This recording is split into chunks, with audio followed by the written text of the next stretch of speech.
안녕하십니까. 블룸버그 TV입니다. 지금 시간은 3월 27일 오전 10시 6분입니다. 지금 여러분들 비트코인 보시면 비트코인이 갑자기 뜨죠. 이게 왜 그러냐면 블룸버그 보시면 돼요. 블룸버그에 여기 이란이 프랑스, 영국, 독일 3개국과 핵 협정을 체결했다고 됩니다. 그리고 마지막 이 전체적인 부분에 대해서 미국이 어떻게 할 거냐에 달려 있다 이거예요. 그럼 미국이 결국에는 동의하겠죠. JCPOA 수락했다.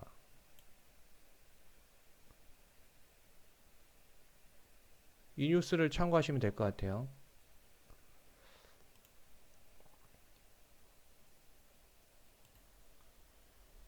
제가 이때 강의했죠. 여기 보면 유가가 하락하는 이유 3월 15일 날 이 강의했잖아요. JCPO에 중간에서 러시아가 이란과 다시 이렇게 하고 있다. 왜 이렇게 하냐? 러시아의 노림수는 뭐냐? 미국에 제시할 히든 카드가 하나 있다. 경제 제재를 풀어달라는 그 히든 카드 맞죠? 그 결과값으로 조금 전에 그 내용이 나왔고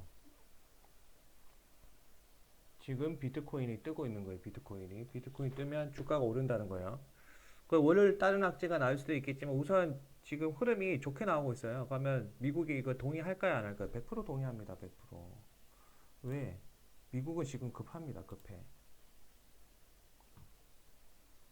미국은 지금 급해요. 러시아가 이란과의 손을 잡고 있고 그 다음에 미국은 급해요. 미국은 우크전을 해결해야 돼. 우크전을. 그걸 알고 러시아는 이란과 미국이 핵협함을 하는 JCPOA 여기서 외교 정책을 펼치고 있는 거. 이거 다 강의했죠? 강의했고 조금 전에 3개국이 동의를 했고 나머지 이제 미국만 동의를 하면 된다. 미국이 이거 동의하겠죠? 100%. 이거를 지금 동의를 안 해버리면 인플레이율이 장난이 아니에요. 난리가 나요. 무기 팔아먹는 거는 둘째고 내수가 죽어버려요. 내수가. 그렇기 때문에 일정 어느 정도 유가를 유지하면서 내수를 좋게 하려면 이게 핵 합의가 동의가 돼야 됩니다. 동의가. 그러면 이 좋은 시그널이 나왔다는 것은 결국에는 러시아와 우크라이나 여기 미럴 이 전쟁도 종전이 아니라 휴전. 예전에도 휴전했어요. 휴전하고 또 몇 개월 있다가 또 싸우고 계속 그랬어요. 검색해 보시면 다 알아. 그때 당시에 유가가 어떻게 변동했는지 제가 분석한 게 있거든요. 잠시만요.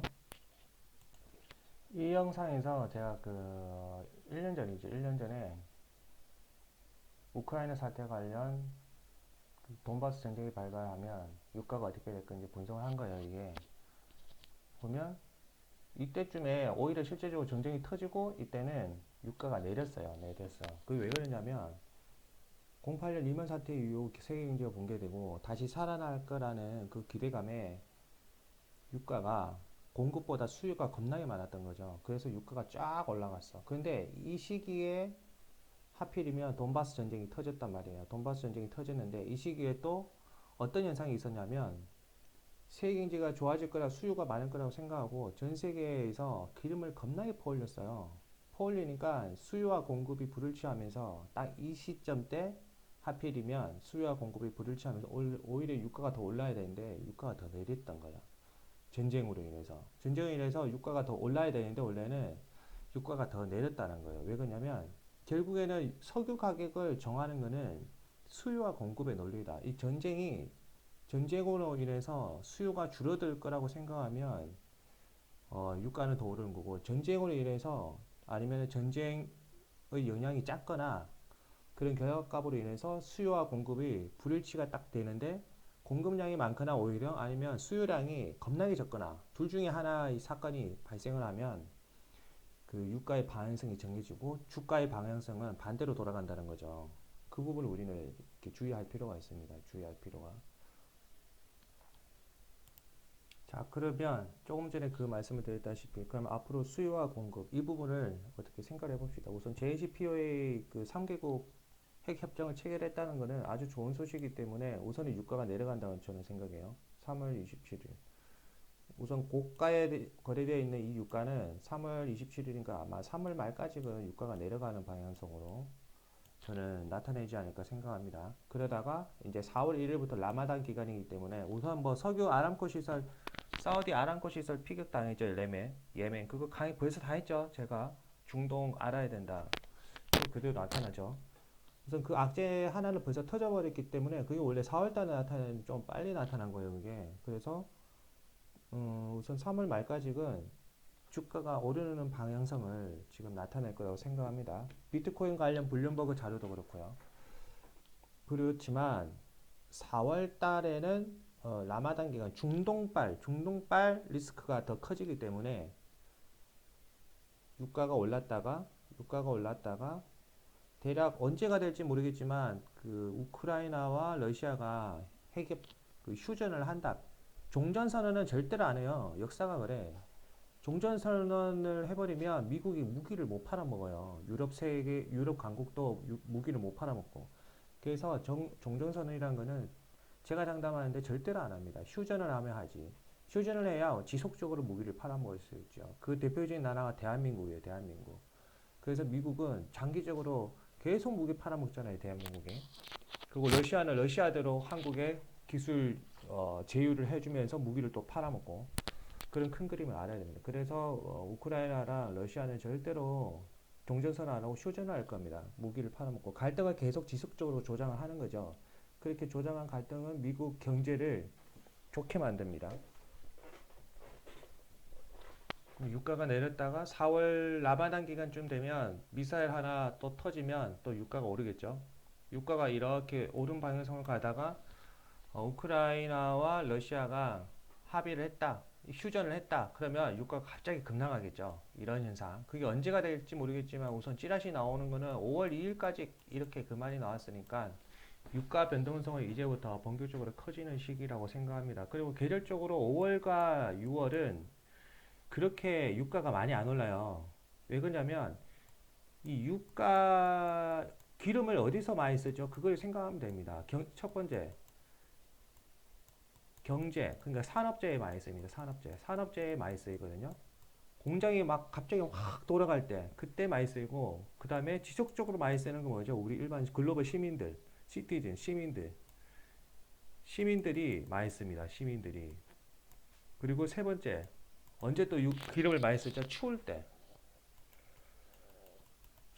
그래서 대다수 기름 같은 경우는 유가는 보통 따뜻한 계절 이때는 유가가 그렇게 급등하는 사건이 없습니다. 왜? 라마단 기간도 다 끝났기 때문에 급등하는 사건이 없어요. 특히 7, 8월에는 유가가 그렇게 급등을 하지 않습니다. 유가가. 그래서 보통 6월부터 7, 8월 이때는 항공주가 이제 막 올라가는 거죠. 항공주가. 그러면 제가 생각하는 어, 유, 유가 관련 주에 대한 투자 기간은 지금은 너무 높고요. 지금은 솔직히 너무 높고 기다리면 유가 관련 큰 폭락이 한번 올 거라고 나는 생각합니다. 대략 이 8월 전까지 이 유가가 한번 대폭락하는 그 시기가 올 거라고 저는 그렇게 생각해요.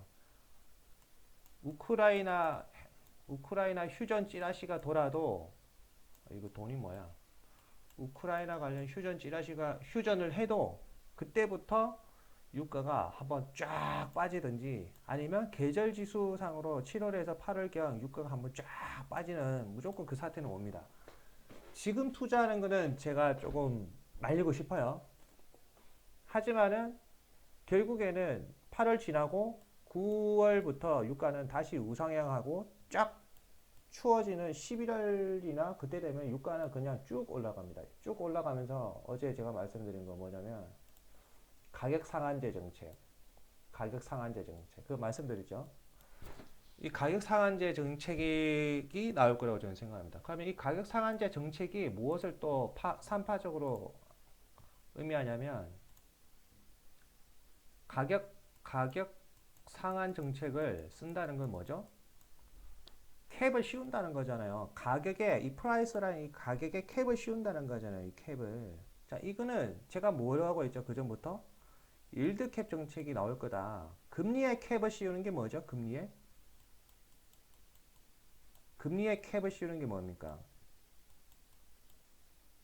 가격에 프라이스에 재화에 캡을 강제적으로 씌워버리면 정부가 결국에는 이래나 저래나 이 정책을 쓰는 순간 어떻게 된대죠? 가격은 올라간다. 이래도 올라가고 저래도 올라가고 이 정책을 도입하는 순간 가격은 올라간다. 그래서 미리 여러분들이 필요한 안 썩는 것들 있죠? 그걸 사재기를 해놔야 된다. 안 썩는 거. 공산품이나 이런 거, 쉽게 말하면 참치캔 이런 거를 미리 사놔야 된다. 미리. 최소 그 유효기간 동안 쓸 수 있는 거. 제가 그 강의하고 나서 어제 어떤 뉴스가 나왔습니까? 그 KBS인가 나왔는데 그 사료 그 애견 키우는들 그 다음에 애묘분들 저도 애견이지만 이런 분들 사료를 미리 지금 사재기를 해놓고 있습니다. 사재기를 그 뉴스가 딱 나오죠. 그게 제 강의를 들으니까 딱 무슨 소리인지 알겠죠? 미리 사재기를 해놔야 된다. 사재기. 아니면 지금 사재기 하는 게 조금 힘드시면 그 우크라이나 휴전 이야기가 나오면 유가가 갑자기 확 떨어집니다. 무조건. 확 떨어질 때 그때 미리 사놔야 된다. 아니면 그거 참고하세요. 무조건 8월 전까지는 유가가 한번 대폭 나가는 그 경우가 무조건 옵니다. 8월 전까지요. 그때 사재기를 미리 해놓으세요. 공산품 안 썩는 거. 그러면 겨울이 되면 가격 상한 정책이 유럽에서 나온다고 하면 금리 상한 정책도 유럽을 스타트로 해서 나오겠죠. 금리 상한 정책도 이게 뭐랬죠? 제가 일드캡 정책이 있잖아요. YILD. 이게 일드캡 정책이에요. YCC 컨트롤이라고 해요. YCC 컨트롤. 계속 말하죠. 작년부터 YCC 컨트롤, YCC 컨트롤. 이 정책 딱 나온 순간 금 가격은 미친 듯이 이렇게 올라가는 거예요. 상식적으로 또 이게 그 논문에 있는데 하나 더 알려드릴게요. 금 관련 투자를 하실 때 여러 가지 회사들이 있어요. 회사들이 있고 투자 방법이 다양한데 뭐 ETF나 뭐 ETN 이런 거 사시는 분도 있고 보통 금 관련 투자할 때 금채굴하는 업체에 투자하는 방법이 있고 그 다음에 금에 직접 투자 실물 투자하는 사람이 있고 금 ETF나 ETN에 사는 그 간접 투자도 있죠. 근데 논문에 의하면 이 채굴하는 업체 장기적으로 봤을 때 최소 한 2, 3년 투자를 한다는 전제 조건으로 봤을 때 이 채굴하는 업체에 투자하는 게 그렇게 수익률이 안 좋다고 합니다. 실물 투자나 아니면 ETF에 투자하는 게 차라리 낫다는 거죠. 장기적으로 최소 2, 3년을 보면. 왜 그러냐면 이네들 채굴하는 업체는 결론은 그거 뭐야 실적 발표를 할 거 아니에요. 실적 발표할 때 이 채굴하는 업체가 예를 들어 부채가 진짜 회사 그 총 자산의 부채가 한 막 10%밖에 안 돼. 이런 회사면 아주 훌륭한 회사예요. 이런 회사면 채굴하는 그 업체에 투자해도 상관이 없는데 그게 아니면 나중에 실적 발표 때 이 부채에서 마이너스가 나는 거예요. 모든 회사에서 부채 부분을 담당하는 게 가장 큰 범위가 첫 번째 그 인력이죠. 인건비. 그 다음에 두 번째 금융비용이잖아요. 금융비용. 이 금융비용이 엄청나게 증가를 해서 금을 채굴해서 그 벌어들이는 그 수익보다 금융비용 부채 때문에 총 단기 순이익을 다 깔아먹는데요. 그래서 단타할 때는 채굴하는 업체에 투자하는 게 낫고 장기적으로 2, 3년 투자하시는 분은 실물금을 사시든지 제일 좋은 건 실물금을 사는 거예요. 실물금을 사는 거고 그게 아니면 ETN이나 뭐 ETF 금 관련 그런 거 투자하는 게 더 수익률이 높다는 거예요. 2, 3년. 단타로는 채굴하는 업체에 투자하는 게 낫고 그 다음에 장타로는 뭐 실물이 제일 낫고 이것도 안 되겠다 싶으면 ETN이나 ETF 금 관련 그런 데 투자하는 게 낫다는 거예요. 여러 가지 제가 이렇게 말씀을 드렸어요. 감사합니다.